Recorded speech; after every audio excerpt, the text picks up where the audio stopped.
Welcome, everyone, to another episode of Stud and Dud presented by the Dallas School of Music. Thank you all for listening. Once again, I'm Josh Smith, and with me each week, the Doc. Doc, what's up?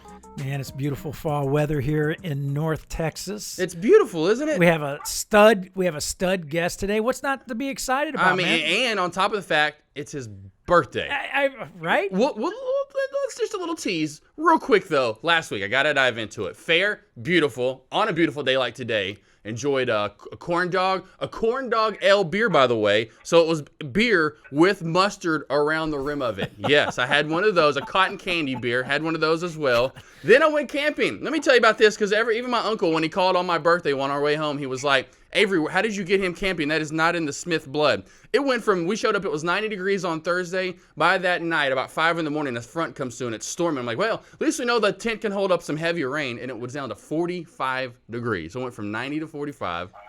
Yeah. And we went jeeping. It was great. It was finally got the big, the Thanos off-road, so it got super muddy. Still got a lot of mud caked on it, probably still to this, even though I washed the hell out of it. Then got to go see Billy Joel to top it all off on my birthday. So wait a minute, you went camping. Was it? You don't have a camper. It was a tent. It was a tent that we got that's made especially attached to SUVs, especially Jeeps. Because you just back up your Jeep to the tent, and then you can close the tent, which we did. You could just close it off. You just to open it up, you literally has this big zipper. Then it has something that it kind of attaches to the back of your Jeep, and then there's bundies that attach all around to your SUV. It could be any SUV. Now, a true camper. Do you have a name for your tent or for your camper?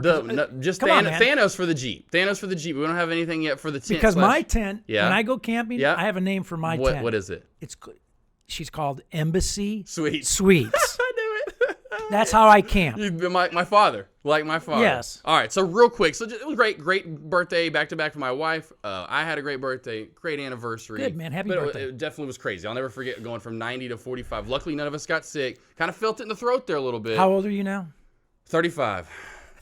So I know I've still got good enough genes and good enough immune system to hold through the from 90. 35 years old. Man. All right, come on, stop. All right, you're a little punk. All right, let's get to what's on tap today. What's more important? Obviously, last week was definitely important, but let's get to what's on tap today. Okay, let's do it. Doc, we're gonna go What's Up, Doc next week. I told you hold off because we got plenty. Unless you have it, What's Up, Doc. I got a What's Up, Doc. Then we'll get to it real quick. I bet Roger will be love to chime in. This would be a great one for Roger. All right. So we'll do as usual. We'll recap. We'll recap some college football. We'll do the preview the next week, fantasy football as well. Preview the upcoming weeks. Dive into some MLB playoffs because boy, it's getting interesting as well. Your Nationals. Wow. Did I call it? I did. You did. When did I call that? You called the Nationals. What date was that? We need to look back, and we're going to find that up on the podcast. And don't worry, that'll be something that'll be on Instagram. It was prior spring training, was it not? I know. Okay. It was. Yeah. It was right there. It was when Steve was on the show. Right. You're amazing. Okay. And to top it off, we'll go into our dream, which I hope Roger maybe has put together. And while you're thinking, Roger, please do your dream home run derby. 2 from the AL, 2 from the NL. Roger, just gather 4 in your brain. It doesn't matter. And who's your all-time winner? And most importantly, because we keep teasing him, this guy, it's his birthday. We're going back to the chamber. It's been about 2 months since we've been there. Gotta go to the chamber. Got to. So, Roger Scott joins us, and it's your birthday. Happy birthday to you. Happy birthday. I can't sing with you. I know, but hey, yeah, there we go. Come on, Roger. Happy birthday to me. There we go. There you go. Now, there's your voice right there, Pally. How you doing today, birthday boy? And I am doing outstanding. You cannot have a bad day on your birthday. I think I've had a couple of birthdays where I may have, been bad the night before, and my wife wasn't the first one to tell me happy birthday. I've had a couple of those, or I wouldn't remember them like that, but it's always great on your birthday. It's your day. You better be happy, because you might not have another one. That's right. That's it. You better believe that. And every day. That's why I try to remember to live every day like it's your last, especially like it's your birthday, because you see the world around you. You never know when it's going to take. I got to do that. I got to start living every day like it's my last, especially now that I'm 56. But I don't know. I listen. I want to have a good time. I am trying to do that more now. I'm trying to live it. Screw the weight. Screw going to the exercise in the gym and beat myself up for not going to the gym. It was my birthday cake last night. I ate a lot of it. I ate some stuff. Screw that, man. I want to enjoy some life. Right? I love it. All right, so let's just dive right into it. We know you're a big movie star. We'll dive into that in just a moment. But first, let's go back. Let's go way back before I ever met you, which I've known you for a while since the 90s. Listen, don't let me interrupt. Just let me know when the program starts. Okay, I'll let you know. Just kidding. Yes, let's go way back, Bubba. Let's go way back. And hello, Doc. Yeah. Hey, Roger. There you go. Hey, man, you're not drinking and driving, are you? Yeah, there we go. I just want to make sure. No. Okay, good. I'm in the smack now. All right. There we go. All right. So what were you doing? What were you doing in the 80s and 90s? What kind of led you into the broadcasting? You know what, dude? I guess it was a long story short. I was born in '63. No, I didn't know your dad. I loved listening to radio, and it was about that time that talk radio, was big. But we didn't have satellite radio back then. We didn't have a whole lot. And your dad started coming on the scene, doing some stuff. And I lived in Hot Springs, Arkansas, and that's where McClark's Barbecue is. I worked in Little Rock, Arkansas. My buddy Scott asked me, because your dad was such a genius, Tommy Smith, in getting free food, he'd have free National Chicken Week, National Pizza Week, National this week, National this week, National Barbecue Week. Yep. And he had food brought up to him to be tested. Genius. And one of my buddies, Scott McClard, owns McClard's Barbecue, world famous down in Hot Springs, knew that I worked in Little Rock and asked me to go if I would deliver barbecue to your dad. And so I did. I was doing some radio on a national scale, playing Elvis. Anybody that's ever done anything with Alan Combs, rest in peace. He was on Fox and Friends, or Hannity and Fox, but he was before he passed. But he was doing radio out of New York, and I started doing some Elvis for him. And Scott must have told your dad about that. So when I delivered the food to your dad asked me about that. We became fast friends right after that. And he invited me on his show from time to time, and that's where it started. And I mean, he would take care of me out of his own pocket, give me food coupons, give me whatever he could to compensate me for playing different characters on his show. And one thing led to another. Before he actually hired me, I started getting a W-2, several years later for that work. Crazy. Now, I want to know this, though. Out of all the different characters you played, which we'll dive into, who was probably your favorite and most beloved yourself? I know you've got probably fan favorites, but who is your favorite to dive into out of all the years doing it back then? The funny part is that, and again, when I do voices, and some of them may be famous, and Schwarzenegger, and I'm old, so you got to remember, I don't do Zac Efron, which, by the way, he shares a birthday with me today. Oh, how cute is that? Yeah, I know. But so does Lee Harvey freaking Oswald. Oh, there we go. Yeah, that's another thing. But, what I used to do with your dad, I used to play, in this politically incorrect world, suck it. I used to play, I was a black guy, I was a gay guy, I was an Italian guy, I played, handicapped. I did it all, and I never had to.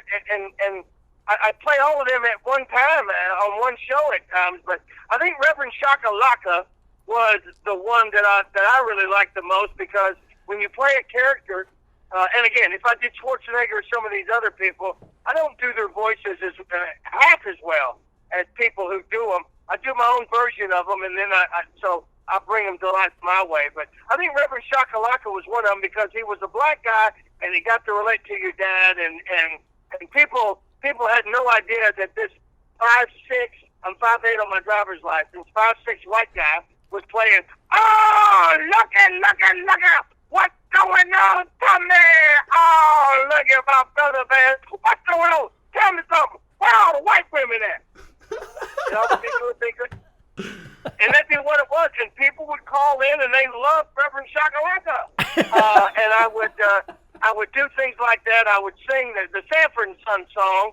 Obviously, the theme song to that show didn't have any words, and I made them up one day and sang that, and other theme songs like that, which is actually what I do now. Do you remember those words? Do you remember those words to the lyrics that you made up?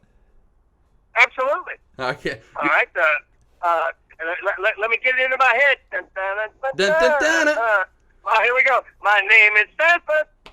I got a son named Lamont. Don't forget about Brady and Bubba too. And have to stay in fish eye fool. There you go. Don't touch my truck. Get away. Black and white cop. Jane Hathaway. Hey! Move into the Sanford arms if you will. But don't touch my truck or I'll kill. I'm coming up there, Elizabeth.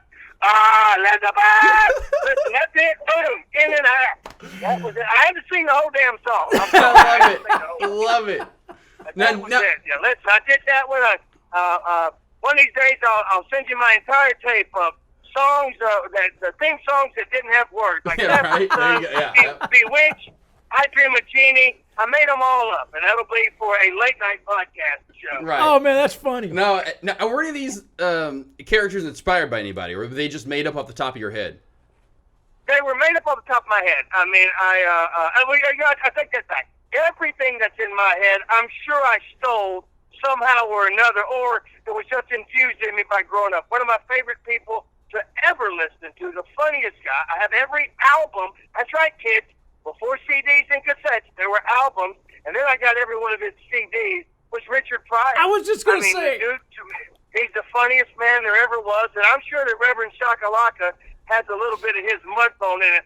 Oh, what the world you doing driving up and down this down street? What? That's where I'm sure it all came from. That just wanting to, imitate one of my favorites of all time, Richard Pryor. So I mean, doing that and whatever would just happen. Your dad was a master at pulling anything out, and he would just look at me and he might bring up a topic that would require shakalaka, or he might read a story just like you guys do. Yeah. He might read something like with What's Up Doc or whatever it may be. There might be something out of Florida or New York or whatever, and he'd read a story. And I'd call in with a Yankee accent, and it'd be like, you guys, I come down here quite a bit. I drive a truck from Jersey, and I come down here, and a bunch of you booger readers that I listen to, I don't get it. I don't freaking get it. You like corn dogs. What the hell's a corn dog? Yeah. Just things like that. And the people that would listen, I mean, because they'd never heard me before, so my voice, Roger, was never on the radio. It was just these characters, and they would get so ticked off, they started believing it, and I'm going, they actually believe this. Wow. Yeah. Wow. And it probably led me to a lot of my troubles with my wife, thinking that I could pull off lying on the radio, lying to her. Yeah. Right. It didn't work out. It probably did. You figure, just like anything else, you figure you can keep doing stuff until that stove burns you, and then you go, well, I better stop. Right. Now, out of all those moments, out of all those moments, which you've created a few, what was your most memorable one that just clicks in your head? Whether it's the funniest or just most memorable, out of all those moments, what was the most? You know what? Here's what the one that comes into my mind at all times. I mean, when I played Dean Martin, there was a lady that you remember her. She was, oh my God, now I can't remember her name. What was the waitress's name at Luigi's? Oh, Fran. Faye. Was it Faye? Fran. Who? Fran. That's right, Fran. Yep. She was a huge Dean Martin fan, and your dad told her that Dean Martin, because Dean Martin was still alive at the time. Dean Martin was coming. I think he died in 95, 67, Yes, something like that. yes. That Dean Martin was coming to the studio, and I get there. She'd never seen me. I was just a friend of your dad. And I think I may have met her a time or two at the pizza joint. And when she said, when your dad gave me a signal, I started talking. I started singing. You know, somebody loves you. Come over there. And so I started singing it. And then finally, I talked to little friend Tommy Smith there, baby. And so I started talking. She got so pissed off, she swung at me, and she said, Vic Damone was my favorite anyway. I never believed it. So I remember that one.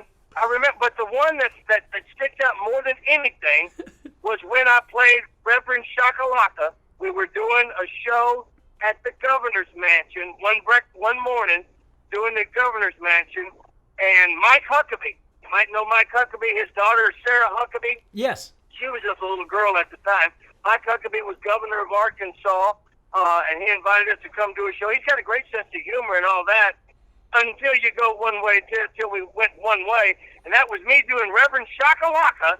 I had no idea that the staff was made up of African Americans who were on furlough, and he did not. But so I'm doing Shakalaka. Oh, what's going on, Governor Huckabee? Well, mate, and I'm going on and on and on doing Reverend Shakalaka, and he's giving me what is outlawed now in the NFL, the cutthroat sign. Yeah, right. He's giving me the cut. Oh, yeah, because these dudes are coming out once the doors start swinging out, because these prisoners, these are Arkansas State prisoners that are working in the mansion that are coming out, and they happen to be African-American at the time. I never thought I was doing anything. I just thought I was having fun and doing comedy. But it was an inappropriate time to do, but that gets brought up every single time we talk to Huckabee or do something about that. But that's one that sticks out more than anything. Is me doing a Reverend Shakalaka in the governor's mansion, and the wait staff, the servants that are coming out. It's not a good idea, especially since they had sharp objects that are coming out. They were willing to do more time just to get to you. yes, they would. Because you know what? Because that was just it. They figured that they only had 2 strikes or 1 strike against them. They figured another one wasn't gonna. They could still had 2 to give. So why not stick me? Hey, Roger, you mentioned. Yes, sir. You mentioned.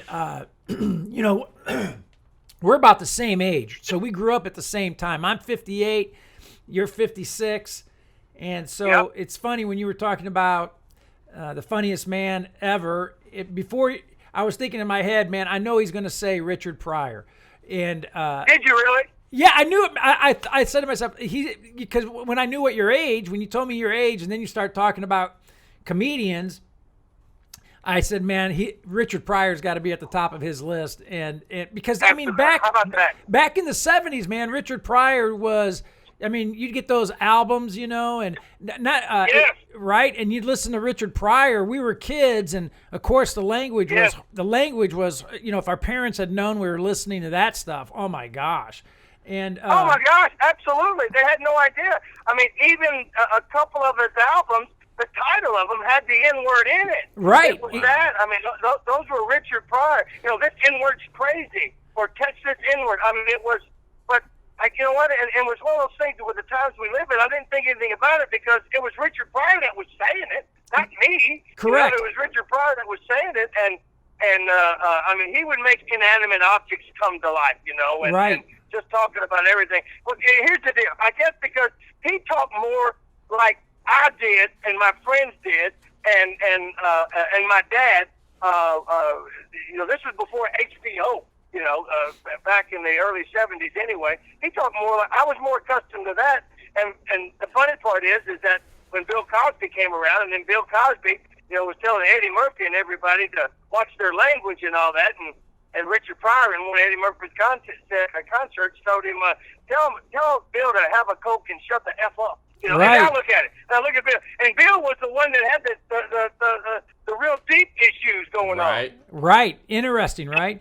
Another comedian that had to be a big influence on you at that time when we were growing up, another comedian that we all listened to was George Carlin. Oh, no doubt. No doubt. George Carlin was one of them. They were 1 and 2 of the first hosts when Saturday Night Live began. Right. George Carlin was number 1, and Richard Pryor was number 2. And you can go back and watch the episode with Chevy Chase at a job interview with Richard Pryor on that one. It's one of the classics of all time. The N-word is said right there on Saturday Night. That's crazy. But George Carlin was funny. He was so cerebral, he made you think. It wasn't his language. It wasn't his language that he did that made it. He was a thinking man's comedian. Not that Richard Pryor wasn't. Richard Pryor just had everybody in his head.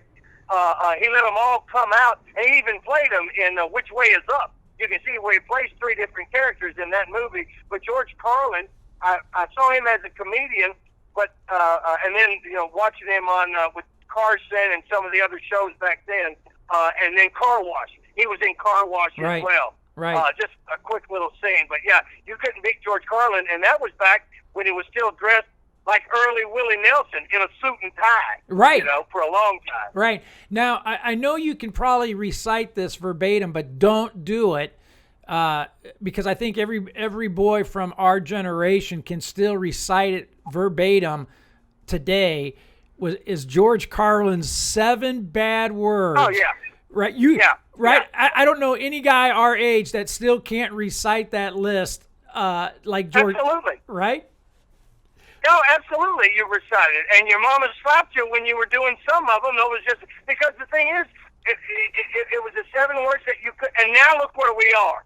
Now you can't. You listen. I could look those things up on my phone, and so can my granddaughter right. on her own phone if her dad didn't have a restriction on it. Right. But yeah, those were. There were some things. I'm gonna be honest with you, Doc and Josh. There were some things that that some of our freedoms have allowed some things that sometimes I think there were some things that we probably shouldn't have been allowed to do. Which is put us in a position in our country where we are right now. But to say some language, even with a podcast, I know you can get away with saying some words, but you know what? You don't have to. It's just that somebody's telling you can't. And for instance, those same people that are telling you that you can't say those words, they're the most guilty of broaching that topic than right. anybody else. I cite going back to like Bill Cosby. You just never know. I'm always careful now and leery of anybody that tells me what somebody else is doing. To me, they're deflecting because that's what they're doing. Yeah, well, that's exactly right. Now, here's another comedian. I'm curious. This goes way back. But this guy, I used to laugh like crazy when I was a kid at this guy. He's an old comedian, and talk about clean, right? Never, in fact, a lot of his stuff, he never even said a word. And that was Red Skelton. Do you remember Red Skelton? Absolutely, Red Skelton. Listen, I'm going to keep harping back to what I know. And Josh's dad would play Red Skelton and the Pledge of Allegiance. Oh, so he was clean. These were jokes like him and Jerry Clower. They were all clean comedians because you had, you couldn't say certain words. I mean, until Gone with the Wind with, yeah, right. Frankly, my dear, I don't give a damn until that was uttered. Right. You didn't hear any of those things. It just wasn't proper to do. And I dig it. I understood it, and I got it. Yeah, those were great comedians between him. And if you liked him and you thought he was clean, then you have to also think that Bob Newhart was funny. Oh, absolutely. Yeah. Right.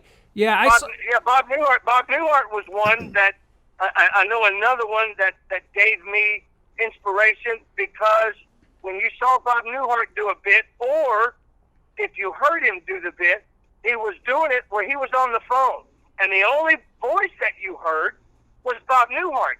Correct. He told the stories in such a way that though you didn't hear the other person talking because there was no one, what he would say in repeating made it sound like he was having a conversation with somebody. Yeah, right. And just it was just genius. And I know that I do that a lot in some of the things that I do comedic wise because I have a conversation with myself, and sometimes you have to give the punchline to help somebody out, and Bob Newhart was one of those that gave the punchline, even though it wasn't him. It was the character that was never seen or heard of giving the punchline. Does that make sense? Oh, yeah, absolutely. You know, I went and saw... I know it does to you and me. Anyway. Yeah, right. Different age back then. You know, sure. I went... Listen, Josh, you're only 35. You're just a baby. Yeah. I still had my hair was dark, and I didn't have a bald spot when I was your age. But that's okay. Listen, I learned from you, too. You know, I saw Red Skelton in concert, and he would come out, and the only thing he would say is he would introduce what the skit was going to be. Like he would say, I'm going to do a skit of a grandfather taking his son out to teach him how to play baseball for the first time. And then for 20 minutes, he wouldn't say a word, and he would act out this skit of a grandfather taking his grandson out to teach him how to play baseball. Wow! And you would laugh for 20 minutes and not a single word spoken. Man, that's some serious talent right there, man. That is God-given talent without a shadow of a doubt, and right. To be able to pull it off and to be able to I mean, just to be able to transfer no voices, just the actions to your brain, and you're able to pick up on it. Listen, I want to see more of that. I want to see more of that, and I know what you're talking about because those guys would do that because that's all they had. Right. They would on their TV shows. They would do that. And of right. course, then you could turn around. They'd fade out, open up the curtain, and there's all the characters right there. That's wild, dude. You know, you bring up another great topic, man. Gone are the days of the TV variety shows, right? Remember those? Yeah, absolutely, I do. Listen, I grew up with them. I grew up with them with one of the guys I work with, and Josh, you know David Basil. He gets on to me all the time because I love to grab a signature from somebody that I think is famous or that's worthy of me, whether it be the governor of the state of Arkansas that I just had sign my access pass last night. He was there. Or if I saw Roger Staubach or any of the Cowboys or famous Mike Ditka or Mean Joe Green or whomever came to the touchdown club here in Little Rock to get him to sign stuff. Of course, I told him, you never bitch at me when I get something from, when I get you to sign something. You never bitch at me about some of those things. But Carol Burnett I told him the other day, I said, Carol Burnett used to get everybody into her show to sign her little autograph book. Yes, she sure did. That? Do you hate Carol Burnett, you son of a bitch? You hate Carol Burnett? You're absolutely right. And well, hey, you did a great imitation of Dean Martin, and he used to have an old variety show that would come on TV as well. Oh my gosh, dude! Yeah, I mean, Dean Martin. Other than my youngest grandchild now is 7 months old, but and I've got two oldest ones. Dylan's a senior. He plays for Queen City, Texas, high school football, and my granddaughter Abby. She's a beautiful little Queen City. My daughter's getting ready. Josh Meredith is getting ready to have her first child. Be my first grandchild born in Arkansas. Well, there you go. In February. But Zachary's 7-month-old little Beckett. They send me videos and little videos every single day, and I look at that. I laugh and smile and can't help it when I look at my grandchildren. But Dean Martin, I'm telling you right now, Josh, when I look at Dean Martin and I see what he does on his variety show, whether it be with the Mills Brothers or whether he had John Wayne or whomever is on there, you can't help but smile when you're watching Dean Martin do what he does because he genuinely was having a good time, and that came across the video screen as well when you just look at him, and he was one of those guys that you could tell he was having a good time if just by listening to his voice. But I loved Dean Martin's variety show. I loved Carol Burnett's variety show. And then as we got older, obviously Saturday Night Live, that's a variety show. In Living Color, that was a variety show. All of those things. I loved those because I loved the different characters that you would see, so much talent coming through all those things. Yeah. I wanted to be them. Yeah, right. I wanted to be those people. Yeah. And that being on radio afforded me that opportunity when I was doing those characters. I could let out a lot of aggression or a lot of inner me, the feminine side or whatever it may be inside of me or whatever when you're able to play characters. That's what I always wanted to do. Well, you mentioned Dean Martin with the Mills Brothers. You know, what made those shows so special is they all admired each other and all respected each other. Exactly. Yes. And they were and you hit the nail right on the head. They were having fun, and it was as if they were performing for you in your living room. They were just having fun. Yeah. It was like they were having a party with you. Yeah, you know what? And a lot of that back then, you got to contribute it to the fact. Well, they were movie stars. And you would watch those shows. But we only had 3 channels. I know we had PBS, but we didn't watch a lot of that. So we had 4, but you only had 3 channels, and you didn't have anything else that was occupying your time. There was no phones. There was no cell phones. There was no computers. There was no nothing. There was no DVRs. I mean, right. You had to go get a sandwich. You had to go to the bathroom. You had to do whatever you could at a commercial break, and you would either if you were there or if it was your brother and sister or your mom and dad, they go, "It's coming back on!" Yeah, right. You'd have to yell, "Hey, it's back on!" Yeah. You'd have to yell. There's no stopping it, man. So it was must-see TV back in those days, and that's what you did, and that's why I say more families need to put down that book and watch TV together. Yeah, there you go, man. you're taking me back down memory lane, man. It's how fun. Well, speaking of Yeah, which, since dude. you Isn't got that something, man? I mean, we all got it. well, speaking of which, you got to live your dream, sort of. Let's. How did this whole Antiquities thing come about? Let's talk about that. The movie, listen, it's called Antiquities. You can go look for it on any streaming service. It's available now. It was on Showtime last night. Here's what happened. I worked with a guy named Daniel Campbell. He's the director of this movie. We worked at Clear Channel back when your dad was, I think your dad had just left there at Clear Channel. And Daniel was there. He was in sales. He wasn't very good at it. Neither was I. Radio sales is tough. You guys know. You've got to go out and get your money. You got to break your balls to get some of that money. And if it's not in you to ask for cash, it's tough. And I admire all the folks that are in sales that have to do that, especially in radio. But he was in sales, and he wanted to be in the movie. He wanted to do movies. He got him a job at the casting agency in Little Rock. But before he could leave, and so, well, I step back just a second. So he put together a short film. He got me involved in the short film Antiquities. It's out there as well. You can look it up online. It was a short film. He got me and just some buddies and some other people together. Yep. He put a ragtag group together to do that sort of thing. And we went to an antique store and filmed that thing. He gave me the part, knowing how much fun that I might have on it. He gave me a few lines, but then told me to ad-lib this thing. And so I was able to do that. I was able to have the time of my life in doing that sort of thing. And I told him if he ever made it into a feature film, and if he didn't have me doing it, I would kill him. I think he actually believed me. And I thought, I don't know. I don't think I would have done that. I honestly don't think that I would have killed him. You may have threatened. You may have threatened him. Do what? You may have threatened him, maybe. I may have said, I probably did because I told him I had a concealed carry. There you I told go. him I had that, and that was enough. So, fast forward. Well, he finally got out of the sales job. He needed the money, and for 2 weeks back before cell phones, he was working on a movie in Memphis. And I would be in meetings and tell the guys, oh, you just missed Daniel. And I think our boss found him attractive. Not that there's anything wrong with that, but the guy did, and Daniel was doing all right. And I would cover for him for a couple of weeks because he needed that money until he quit the job. He needed that extra paycheck. Well, fast forward 10 years later, and he worked with a guy named Graham Gordy, who's just as funny as can be. Graham wrote Quarry. I think Graham also wrote a movie with Mike Myers. Forgive me for not knowing which one it was. He was a writer out of UCA, University of Central Arkansas. They collaborated together, worked their butts off asking for money, maybe grabbed $1 million. Finally, they turned Antiquities into a feature film.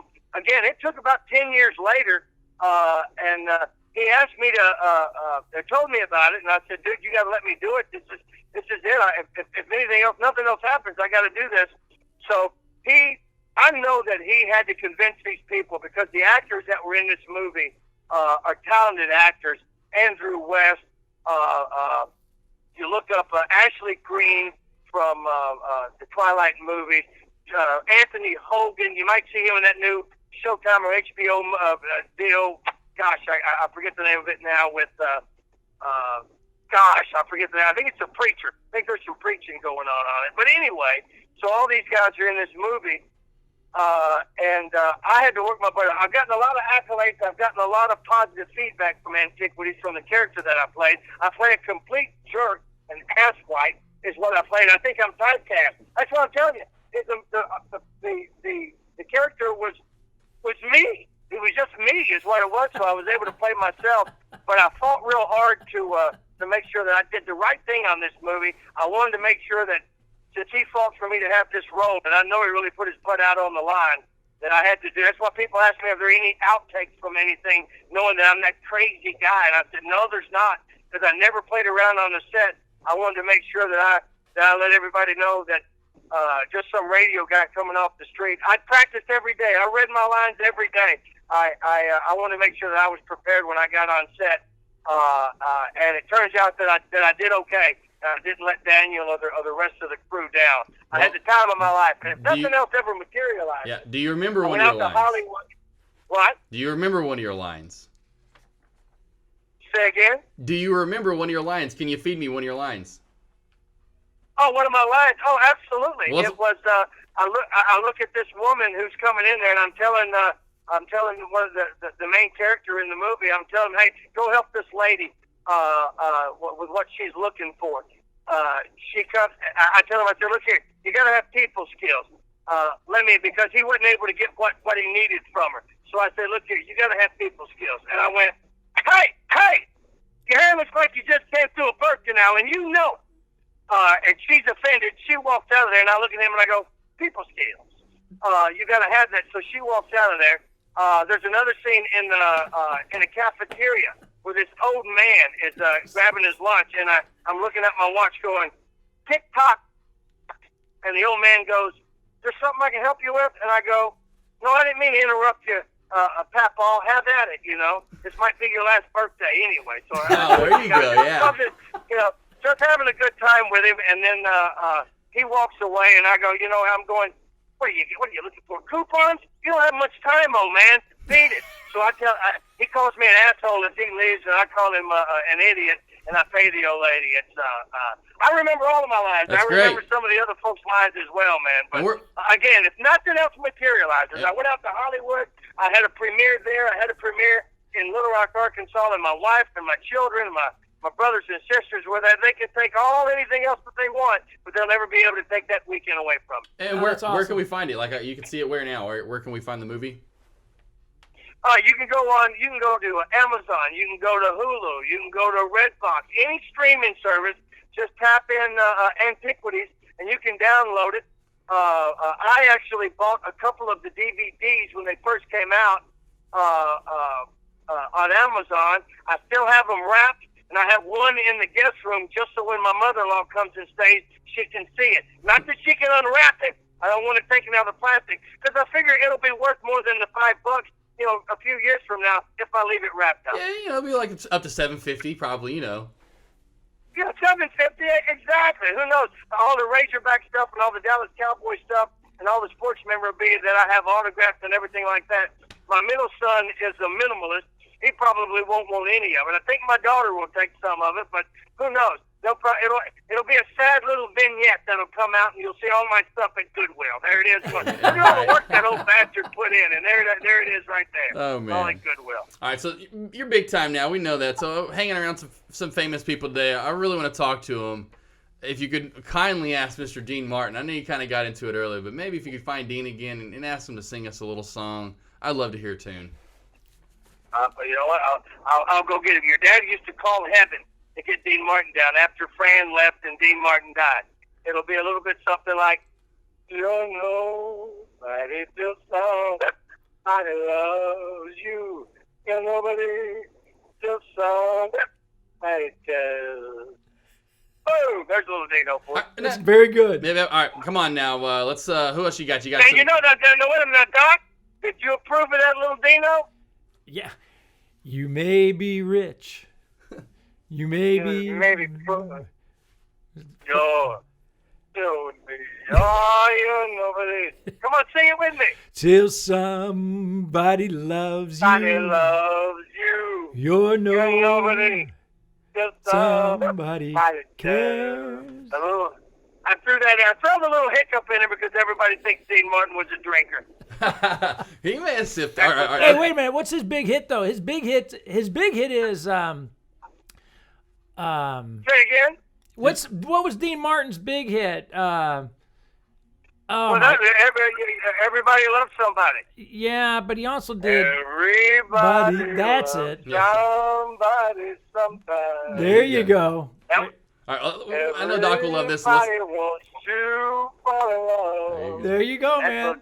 Yeah, listen. You Google if everybody out there that's listening. Oh, wait a minute. Google Hey, Dean Martin. I got another. I got another one for you, man. Yeah. When the moon hits your eye. Amore. Like a big piece of pie. That's amore. There you go. There you go, All right, man. I know Doc's gonna love this one. I know When Doc. the world seems You'll to just keep shine like it's had too much told you. wine. That's Very good. All right, let's get my mom loved Dean Martin. She thought my dad looked just like Dean Martin. When my mother's German, and my father met her when he was stationed in Germany during the Korean War. That's where he was, and he was a thin guy like Dean Martin. He had that widow's peak, and my father is a part Native American, so he had a little dark tone to him, and he looked good. She loved Dean Martin because of my dad, or loved my dad because she thought he looked like Dean Martin. And so we watched believe me, we watched all the Dean Martin movies. If my mom ever sat down, she didn't watch Richard Pryor with me, but I know I could watch a Dean Martin movie with her for sure. Yeah. My mom loved Dean Martin, too, until he divorced his first wife. Then she didn't like him. Oh, really? Really? Well, my mom never got into that, but she never liked Jerry. Hey, lady! She never liked Jerry. Oh, yeah, true.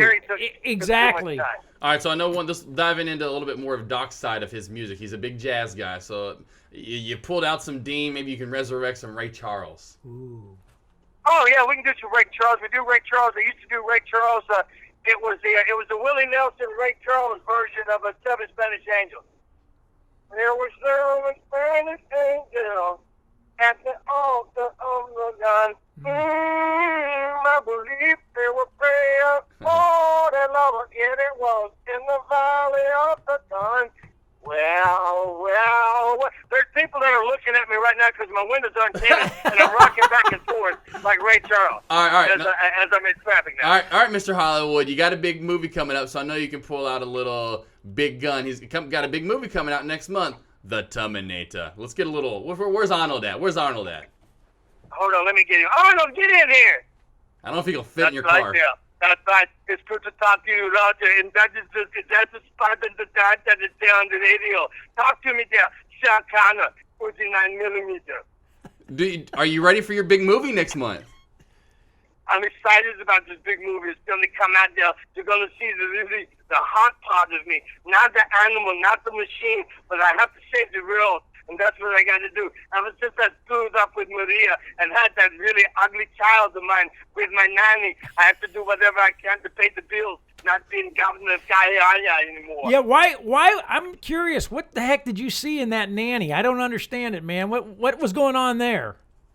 It was one of those things. Let me tell you something. I never wanted to be with a man, totally with a man. And this way, I could kill two girls with one stone. I could have sex with a woman that actually looked like a man to see if I could satisfy my fantasy of being with a man. Oh, I see. Very. That's it. Yeah, That's but you just got. Right there. And then what? And then you just got to do it. You just got to come everywhere. Well, it was very nice of you to join us today. I know you're a very busy man. I don't know how you would fit in Roger's car. Yes, that's right. I'm a busy man. There. Let me get the hell out of here. And by God, be good. Do what you got to do. Thanks, Arnold. Thank you. Get in the chopper. Go get the chopper. Bye. Oh, man, that was great for you to get him in your car. I don't know how he even fit in there. Well, Roger. listen, exactly. He's right here. They're all here. Well, they're all inside me. Well, all right. Well, let's see if he can gather this big ass. I don't know if he'll fit in there. Yeah, I don't know if he's attended any events lately. What about wrestling, man? Can you gather him around? I know he's jumping around on his one stick. Yep, he's like, it's fake. That's the bait. What's the world showing out, Josh? It's always good to say you. I don't like Roger to say something but a son of a bitch. Makes fun of me all the time. Let me tell you something. If I ever get a chance to get back into WWE, here's my signature move. I come in with Elvis Presley music playing, and I walk into the ring with a bucket of flammable liquid. I douse myself with it, get up on the top turnbuckle, set myself on fire, and do a belly-to-belly suplex on my opponent, and that is the match. Now listen, I can only do that once every couple of years because I burn the hell out of my skin. Hey, I got a question for you. Yes, If you went head to head with Andre the Giant, could you kick his butt? Andre the Giant was like a father to me.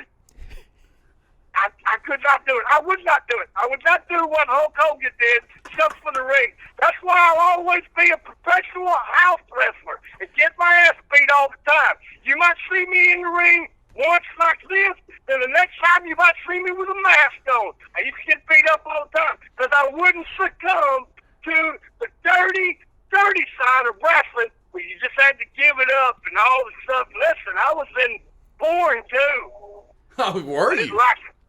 Hey. Yes, I was in porn. You do what you got to do when you're a house wrestler. Well, Don't suck up. what about, hey, one of my favorite wrestlers, I don't know if you can kick his butt or not, Dr. X. Do you remember Dr. X? I remember Dr. X, but he was listen, those are baby stuff compared to Skandar Akbar, Cowboy Bill Watts. Those are the guys. Sergeant Slaughter. You know what I'm talking about? I'm talking about the guitar man. You know what I mean? Those are the guys. What? Those are the men. Dr. X, C-Ball, and all that baby bullshit. That's nothing. I'm talking about going back to midget wrestling. Yeah, I said it. Oh, I don't know, man. I think Vern Gagne could kick your ass. Oh, whoa. He's talking Let big me time tell you wrestling, man. What are you going to say to that? I learned some of my signature moves from a man known as Oni Winky Winky. And that little fellow was a badass. He was 3 feet, and 2 feet of it was his damn legs. They were like chicken legs, man. You'd eat them. They'd be wings today. Those are good times. Good times, man. Speaking of food wrestling, man, I'm sure you got to go feed that belly of yours. It was nice talking to you, bub. Hey, good talking to you guys too. Hey, say hello to your mom and father for me. Good talking to you too, Doctor. Yes, sir. All right. Well, one more. Wow. We got to get the Reverend back in here. Doc's a religious man, so can we get the Reverend Shakalaka to please join us? Oh, look at what's going on, little cracker? Now, what you want Reverend Shakalaka to do for you, boy? Now, what's the sermon going to be about this week? Oh, it's going to be about patience. It's going to be about that. That's one of the things. Let me tell you something, boy. It's one of the hardest things there is. Don't ever pray for patience unless you're ready for it. Because I prayed for patience on the Dallas Cowboys. I prayed for patience for Kerry Jones, boy. Look here. I'm going to give you a couple more games. Pray for patience for the Dallas Cowboys. That's what it's all about. My whole sermon is going to be about patience and all the things that you love. You got to be careful, pray for patience. Don't be so anxious. Don't be in this microwave society, boy. Take your time. It's like making love to a sweet woman. Don't be in no hurry, boy. Take your time, son. Take your time. That's what they call it foreplay. They didn't do it one play. Foreplay. Take your time, boy. Now, you still calling in to Roger Dad Show? You ever talk to my boys anymore? I talk to him every once in a while. All right, Reverend. It was good talking to you today, sir. I hadn't talked to you in a long time, so I'm glad to have you on. Been a long time. I remember the first time I saw you, I brought you some little bitty electric football Denver Bronco characters. You remember that, boy? Yeah, they call me Skippy the Punk. I do remember. Yeah, I remember. I gave it to you because I had got me a Super Bowl electric football game. It was the Dallas Cowboys and the Denver Broncos. I didn't want no Denver Broncos. Yes, sir. I gave it to you, boy. I still have them. They sit up on my literally in cab, but I still have the Bronco squad. They still sit up with the rest of them. I know. At least you don't let them hang around all them dogs you got, because they chew them up, boy. Oh, now, come on, Reverend. Do me all right. I love your dog. Oh, listen, I love your dog. I ain't saying nothing about your dog. I'm a dog person. I love your dog. You just don't put it down there. That's why I always say one thing. Don't be making dog toys out of stuff that we have in everyday life. Don't be making a dog toy out of a shoe. That's right. Don't be making a dog toy out of a remote control. What the hell's wrong with you? The dog don't know. Shampoo don't know. Shampoo don't know if you put it on your head or if you put it on your pubic hair. It don't know. It's still going to lather up. You understand what I'm saying? It don't know. I do. Dogs don't know. Reverend, get ready for your sermon this weekend. You're riling us up. Oh, man, I'm all fired up. I'm sorry, brother. All right, God bless. God bless everybody. I love you, brother. Be good. Be safe. Roger. Man, you got them all in you. We love it. I mean, so I'm telling you, man, I ain't had to work out listening to those dudes in a long time. That's what I'm telling you. That's one of the reasons there's a fine line between being eccentric and being nuts. Right. And to be able to do things like that and have fun and get those out, y'all have been therapeutic for me. Let me tell you. Hey, I'm just curious. Did you actually know some of those wrestlers I was naming? Yeah, I remember him. I mean, never met him or anything like that. But absolutely, I remember those wrestlers. Just like I know the ones that I was spouting off. I know that you know. Yeah, right. Exactly. But I did. You know, it's kind of funny. Those go way back, man. The Crusher, Vern Gagne, Yeah. Dr. X. Oh yeah. Absolutely. Listen, there was my dentist. His mother, rest in peace, Beulah. She was one of those women that, when she passed, he found a shed full of the wrestling magazines. She actually went and she'd have an umbrella, she'd have whatever, she'd yell at him, scream at him. She was a big woman, they said, a tall woman. On top of that, she was one of them. So we've talked about wrestlers and some of those names that I'd never even heard of or thought, gee whiz, those are we're talking about stuff from the 50s, from the 50s and 60s. I thought, my God. That's crazy. I never even remember that, but she does. It's crazy used to have the magazines that you talk about, how big those used to be, the wrestling magazines. You don't see those ever, Right. But man, those were big back in the 60s, 70s. Absolutely. Even Those were 80s and huge. 90s. Those were huge. When I worked in a grocery store, the magazine rack had all those wrestling magazines. Listen, and those were back in the days when they actually had their fingers taped up and had little blades in their fingers so they could cut their head. One of my favorites, of course, I had is Dusty Rhodes. Oh, You know, Dusty and- Rhodes. Yeah. Dusty Rhodes is awesome when he does his. I've done it so much on the show now that people will call in and they'll say, "That's it, Daddy. Hard times, Daddy. It's all hard times, Daddy." Everything because I spelled out "That's hard times, Daddy" with a lisp. Yeah. So it all has it's spelled out, so you say it like that. But between him, Rick, what's his name? Ric Flair was down in Hot Springs last year at the St. Patrick's Day parade just to see Ric Flair when he talks about his styling and profiling. Yep. It's still Ric Flair and woo! Limousine riding, jet plane riding. Yeah, oh yeah. I mean, that's great. The thing is, and that's the thing too. I mean, wrestled for like 4 or 5 decades. I mean, from 70s probably is when he started. Maybe I know in the 80s, but I mean, all the way into the 2000s. He's. I mean, that's a nuts. Yeah. All right. Well, we do a little recap and preview now. We'll go into some college football. I know you've had plenty of this, Roger. So we'll do. I'm sure it'll be almost like recap, almost like homework for you. We'll do our last week because we were off last week, so we kind of recap a little bit of what happened last week. Top 10 cruised except for one team, Georgia. My team to make the playoffs. That was my team, Roger. That was one of my teams to make the playoff. Upset by South Carolina. Did you watch the game, Roger?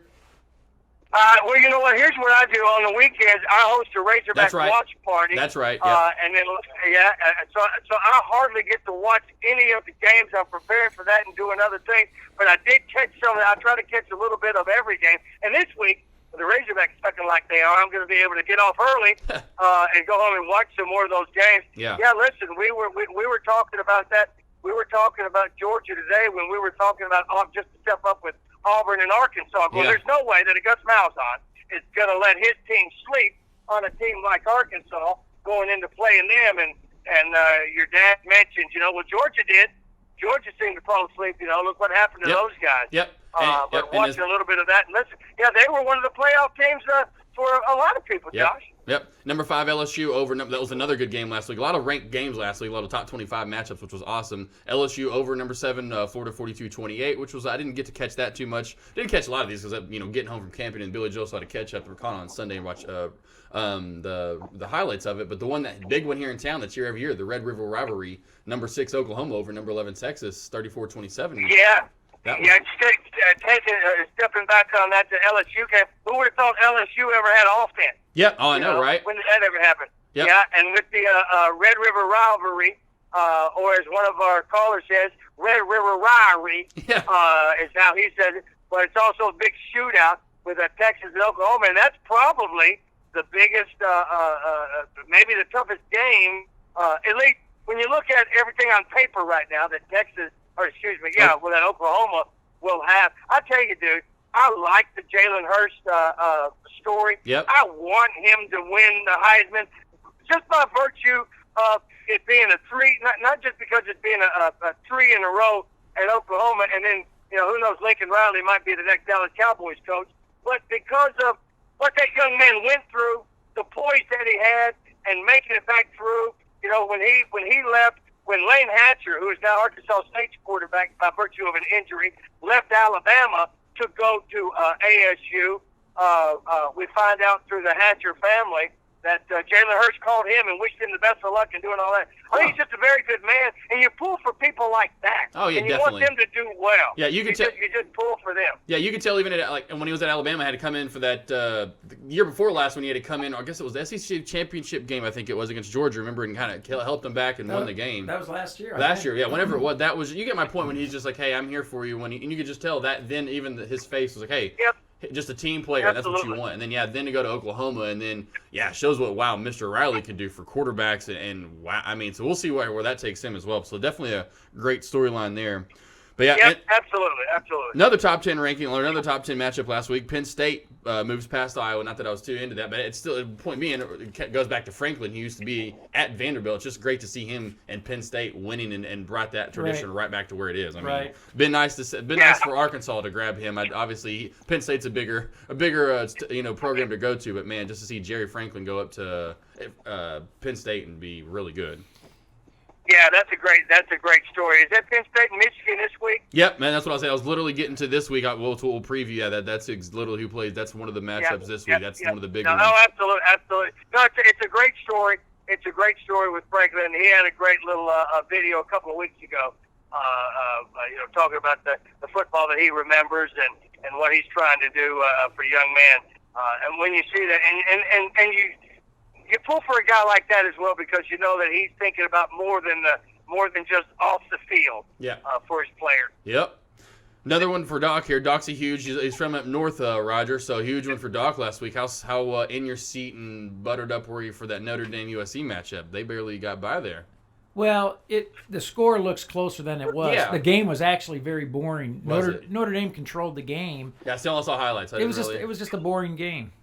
So you're okay with a 3-point win there. Well, like you said, USC's. They're always good. Well, USC's always good, but Notre Dame controlled that game, and it should have been a very different score. But yeah, I think, hey, one thing that you got that we're not going to be able to talk about again right here. You got something that we didn't. A W? Yeah. So once again, Arkansas, we lose to Kentucky, 24-20. How is it there? Obviously, Roger, you're doing a show every day, a sports show every day with Dad and Basil. How bad is it? How over the fans? How over are they with Shad Morris?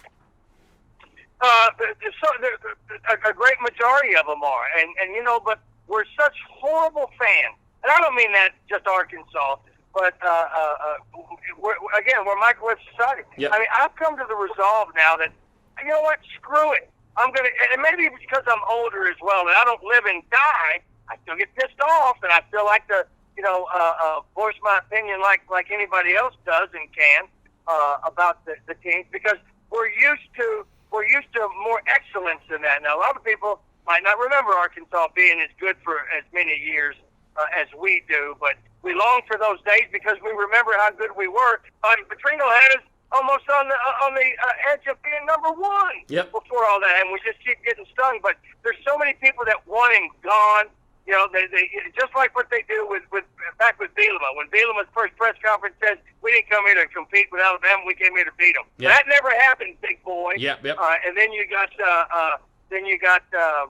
Chad Morris, who came in, and first thing he says, "Hey, you know what? Just like unfrozen caveman lawyer. Hey, I'm just a high school coach." Well, now they're throwing those words back at him. Maybe that's all he is, just a high school coach. You know what? I went down there. My middle boy lives down there in Temple. And I listen to some sports shows down there, and our disdain is a 180 for the glee that's in the Waco area, because I listened to some sports shows down that way when I was down there visiting him and his family, where they were going, do you know how close we came to having Chad Morris as coach of Baylor? Do you know how close we came? You know how lucky you are, people? Because look at Baylor, 6-0. 6-0, SMU, undefeated. Yep. There's a lot to it, but the SEC is a little bit different from where SMU is. But Bubba, they want him gone, but I'm giving him a couple of more years. I don't see an improvement for the last couple of games. You better make a bowl game next year. 6 wins is a must. You got to do that, or the hot seat gets hotter and then you have to improve even more. I even put it out there on a Twitter account the other day. Would you rather have a 10 to 12 win season, but never win in the bowl game, or would you rather have an 8-9 win season, win in a bowl game every year, or would you rather have a 6-7 win season, win a bowl, lose a bowl, win a bowl, lose a bowl? Overwhelmingly, everybody chose the middle ground there, wanting an 8-9 win, but winning the bowl game every year over a 10-12 season. You know, and listen, we're hungry for it. We want whatever we can get, but we want winners. Well, time will only tell there, which is unfortunately a sad case for Arkansas. We'll let the time do the duty there. Let's preview the coming week. There's a matchup tonight, number 4 Ohio State against Northwestern. So it's funny Ohio State gets the Friday night game, the high school game. So tomorrow, though, yes, we spoke of it earlier. Arkansas, I should say, is it? Yeah, Auburn. It's at Arkansas does play home, right? It's at Arkansas, right? It's at home. It is. It's up in Fayetteville. It is. Yeah, they got Auburn this week. They got Auburn tomorrow and Alabama next week. Yeah. The thing that we threw out on the show a couple of days ago was, will there be what's the over/under on Auburn-Alabama combined score 110? And of course, we go to Alabama, and here's the other part. Not only are we it's a shame that the University of Arkansas Razorbacks, and maybe I think we're better than, maybe I think I'm better than I am, but that's okay. That's just confidence. But the University of Arkansas was Kentucky's homecoming game. Yeah. It's bad enough that we're Alabama's homecoming game next week. Arkansas to play, and who is ours? Western Kentucky. Yeah. With last year's Razorback quarterback, Ty Story, on Western Kentucky, he may come and he may beat the Razorbacks, for crying out loud. And then Chad Morris will be on the hot seat. Got to remember that Chad Morris is not A.D. Hunter. Yurichek's higher either. So there might not be that bond that makes him feel like he has to do something. But I hope they don't make a move in the next couple of years, because you'll never get somebody here that'll stick around. You're not going to get a big name that's at what all. I've been saying. Yeah, exactly. That's what I've been saying, too. If you but, keep firing people super quick, then who's going to want to come and knowing that they're going to be on the hot you seat? just can't. Yep. Yeah, All right. you just can't. Enough of the crap. was a horrible head coach. He had great assistant coaches. We'll see what happens. We're still looking at the Chief Chavis defensive coordinator that we have. We're still looking at the Chavis, the Chief that was at Tennessee and LSU. He's got a pedigree, but I don't think it's anymore. A&M was where it was this last go-round before he came to us, and maybe time's passed Chief by. But then again, not to blame it all on them. We got to get some players. All right, let's talk about the crappy teams, or stop talking about them. Top 25 matchups this week. Hey, Herm Edwards, my man. I love Herm Edwards. Number 17, ASU at number 13, Utah. And yeah, we spoke of this one as well. Number 16, Michigan at number 7, Penn State.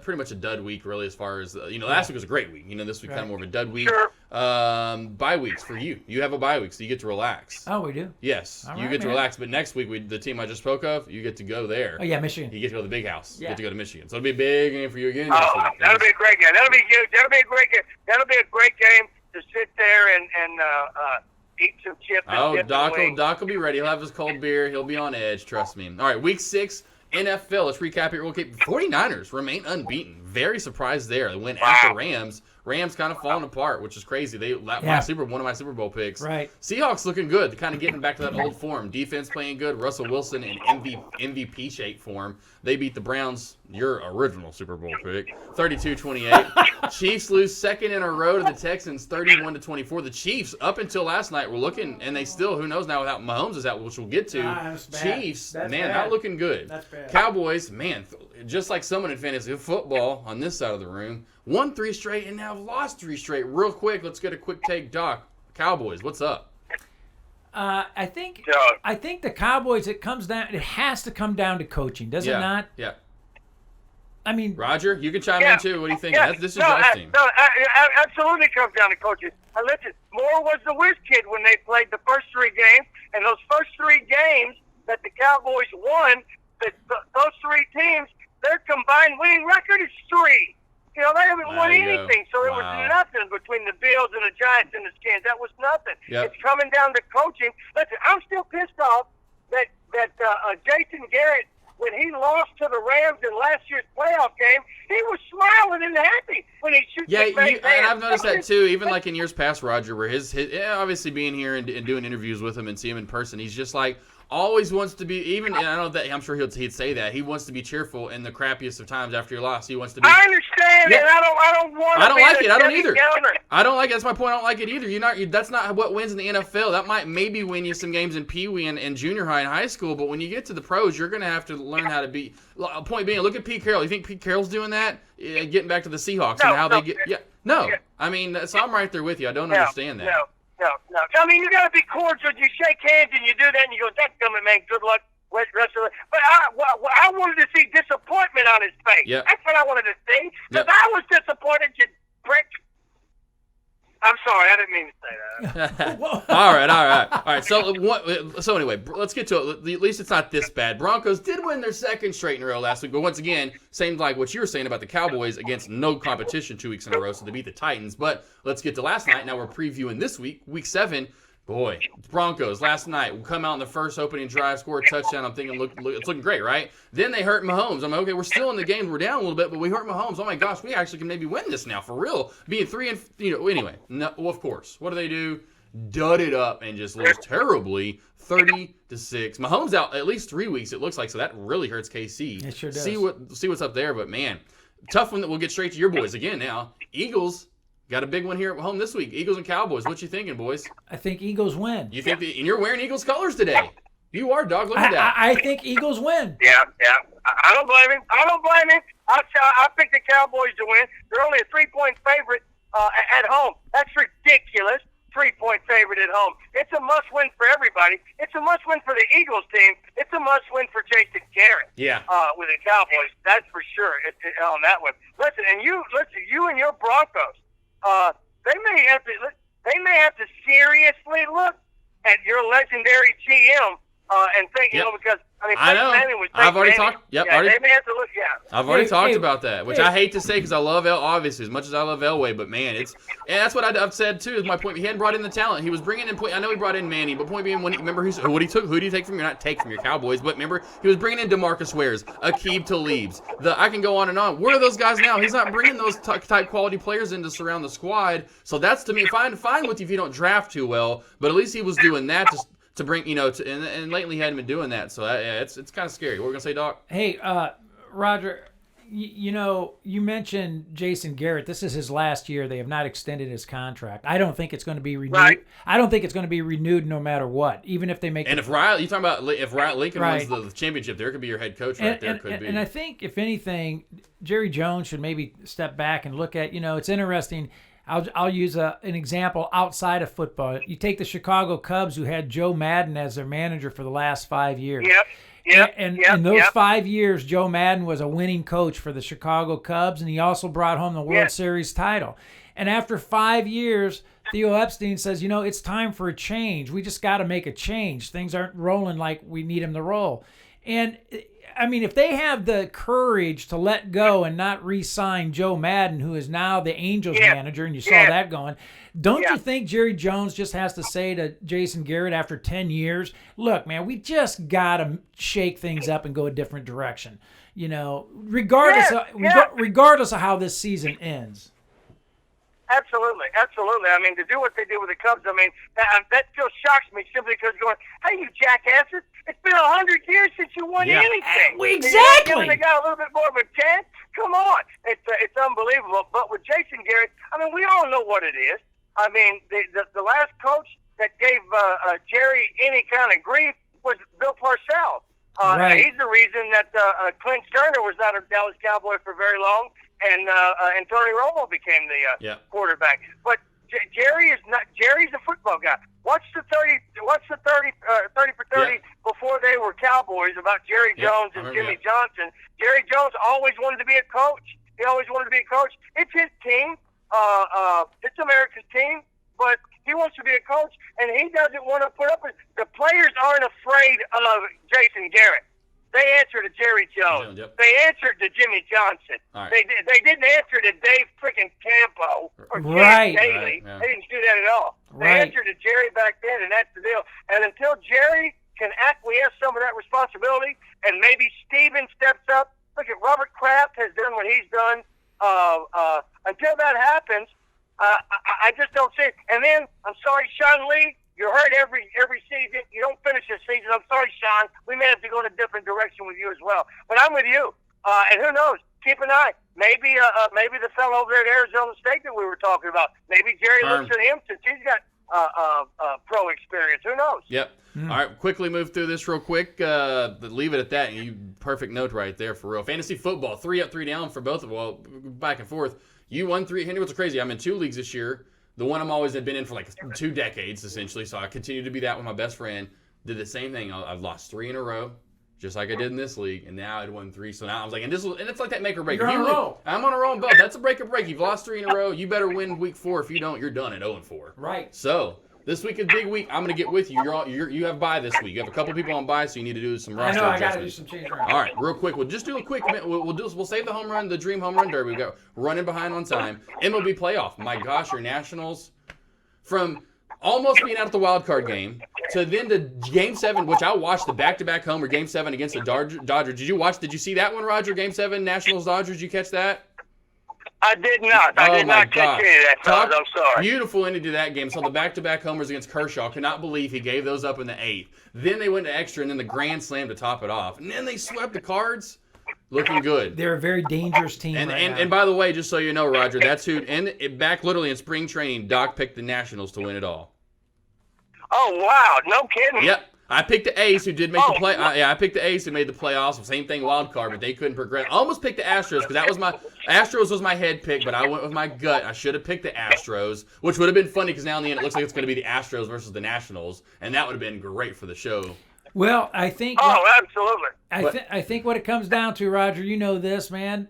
World Series champions are World Series champions because of pitching, and the Nationals have the best rotation in baseball. They have a better rotation. They have a better rotation than the Astros, than the Yankees, than the Cardinals, obviously. And I think in the end, that's why the Nationals win the World Series. Well, listen, with what they did with the Cardinals couldn't do anything. I mean, the Game 7 to get to that series, they scored those 10 runs in the first game, and they didn't score 10 the entire series with the Nationals. Which is nuts. So the Nationals shut them down. Yep. Well, like I said, we'll do the Dream Home Run Derby next week. We'll save that for next week. Now, got to the moment we've all been waiting for. It is time for the coveted studded Dud Segment. It is the Chamber of Questions. Roger, are you ready?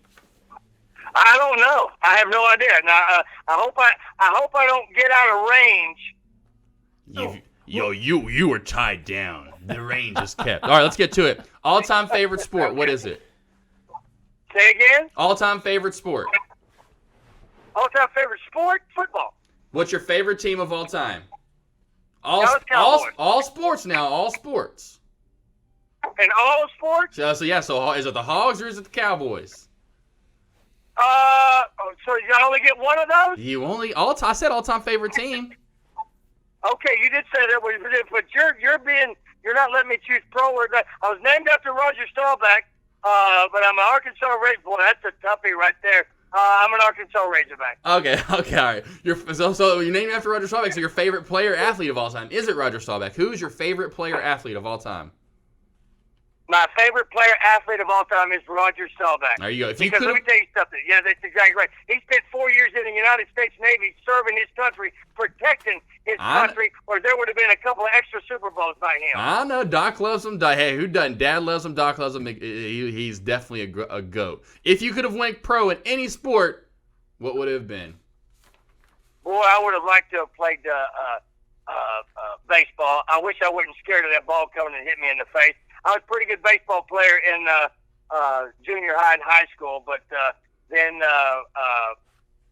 other things started happening. But by the grace of God, no longer do I do those things. Right. But baseball would have been good. And the contract and the money they get outstanding. Oh, wow. Hey, Roger, you need to come down some Sunday and go to church with me. You know why? I'll do it. Because you know who sits in the pew next to me?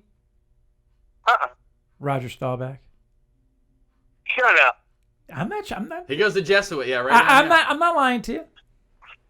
You're telling me Roger Staubach go to church with you? That's what I'm telling you. Text me that address. You had him baffled. He couldn't even talk. Oh, love it. You just let me. You let me know what Sunday, and we'll do it, man. All right. Let's do it, Roger. All right. We'll get to the entertainment / music. All-time favorite artist, band, group.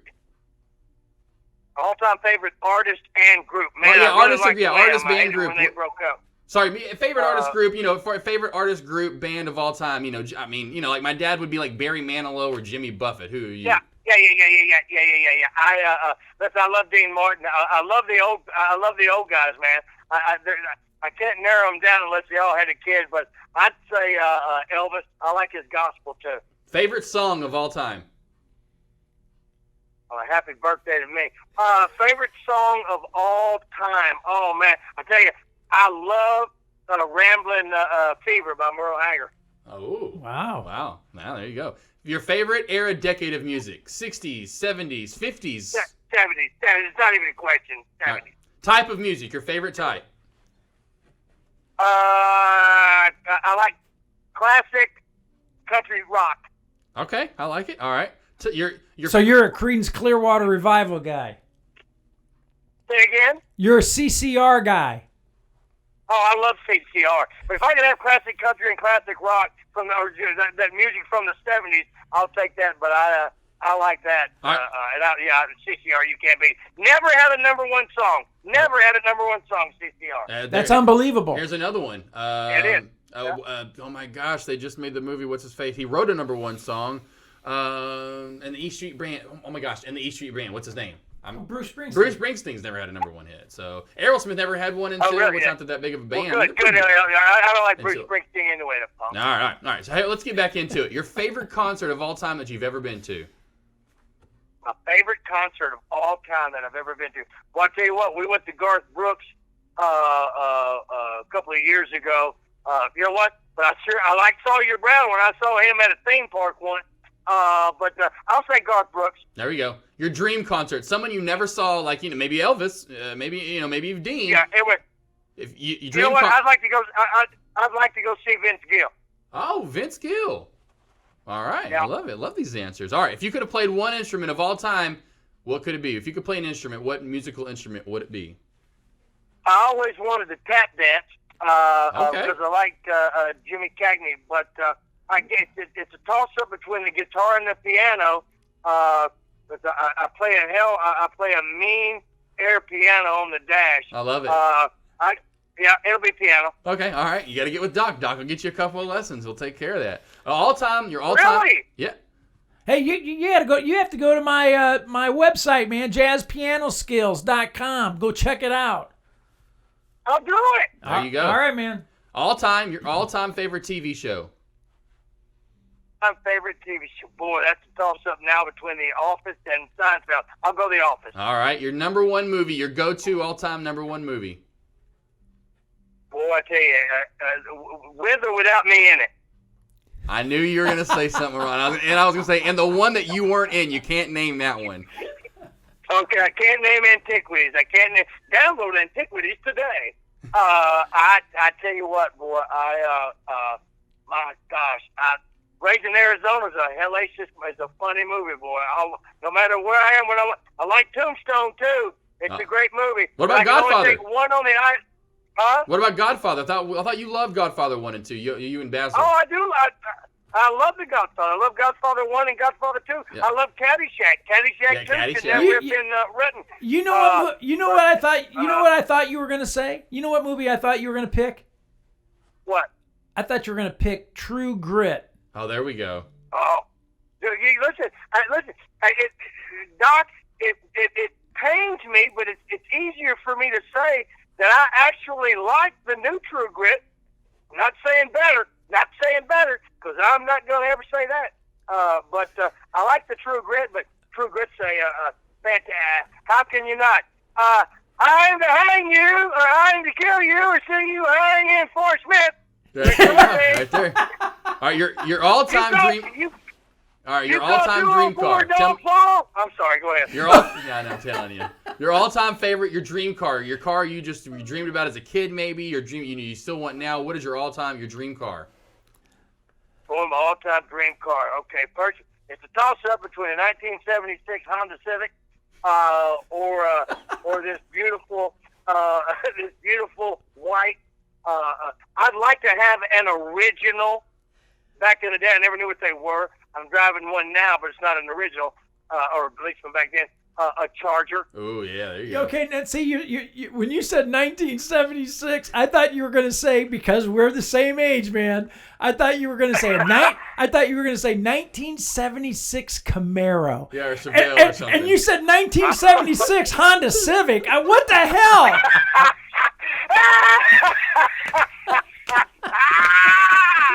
Yeah, man. All right. Yeah, All man. right. Listen, that Trans Am with Smokey and the Bandit. Oh yeah, that's right. There you go. And you Based on fact, based on a true story. Yeah. All right. Oh, let's that's get funny. let's get to some food here. You gonna go cake or you going pie? Which is your favorite, cake or pie? Cake. Favorite cake of all If time? we're talking about food. Yeah. What's your favorite cake of all time? Boy, you know what?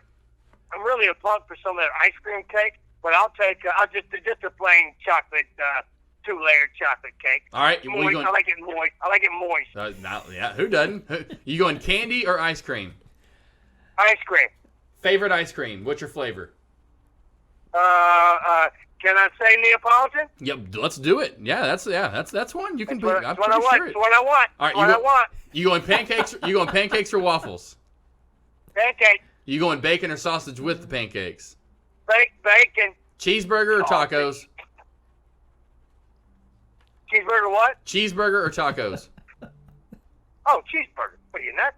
Well, who doesn't love tacos? I mean, All right, your go-to cereal.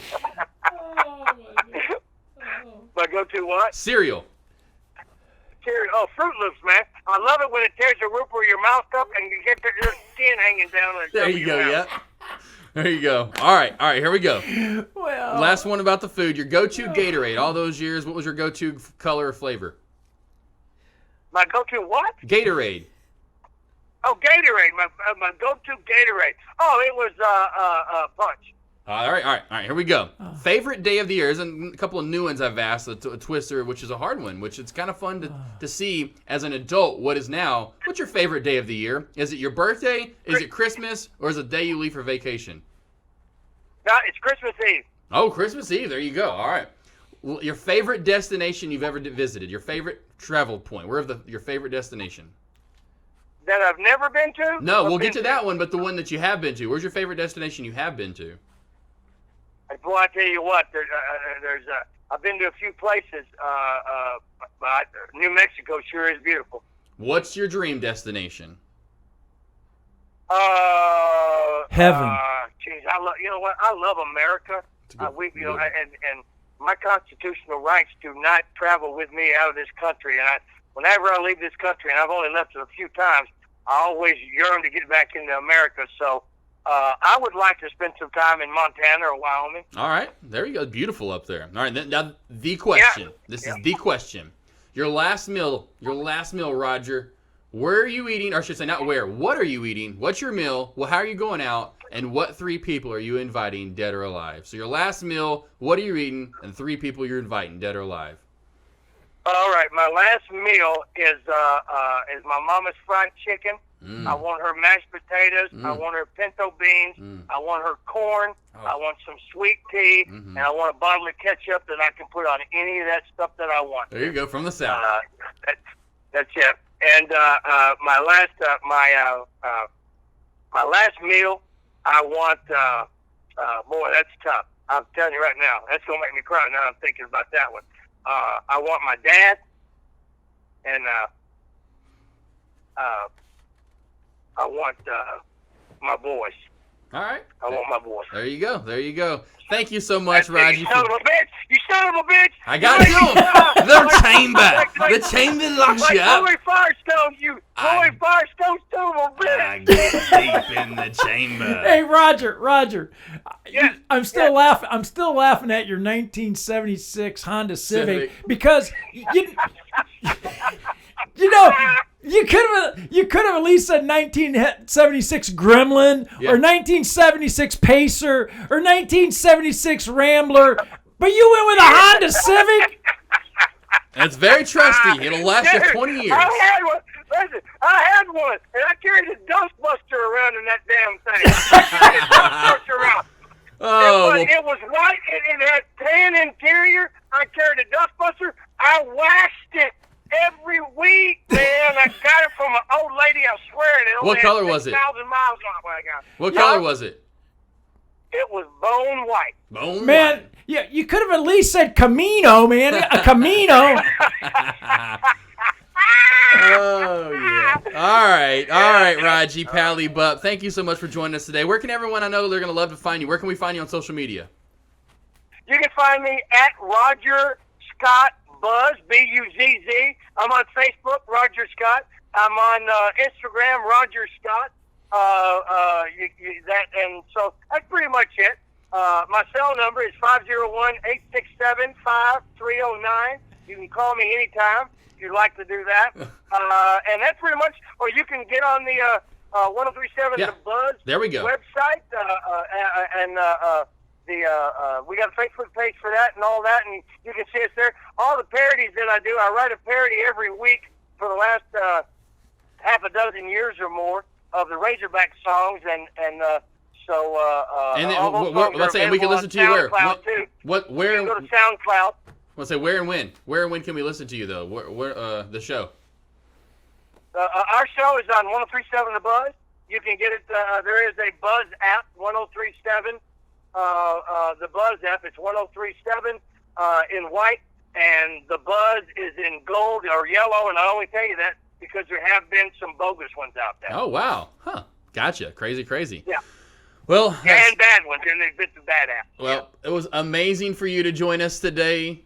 I don't know what my camera's beeping out. I think it's saying, hey, guy, you better hurry up here. But right. seriously, thank you so much for joining us. It was so amazing. On next week's show, we're going to do the Home Run Derby, the all-time dream Home Run Derby. Of course, recap and preview college football, NFL, fantasy football. Yep. See who takes week 7. It's we're both 3-3. So who takes the upper hand there. World Series will be set. So I know you're going to be man. stoked. It's gonna be fantastic. Stoked. All that and much more. Once again, thank you, Raji, for joining Thank you, us today. Roger. Roger, you're amazing. Thank you, guys. It's been fun. God bless you and best of luck. Yes, I'll yes, go thank you. Doug. Don't You're welcome, Yes. Roger. You're a Don't- stud, man. Yep. Don't forget to subscribe to us on iTunes, iHeartRadio, Spotify, SoundCloud to hear all the episodes. Follow us on Instagram, Twitter, Facebook, YouTube, studdandud.com. Thank you all for listening. Until next time, I'm Josh Smith. Doc Lawrence. And for Roger Scott, y'all have a good weekend. Peace.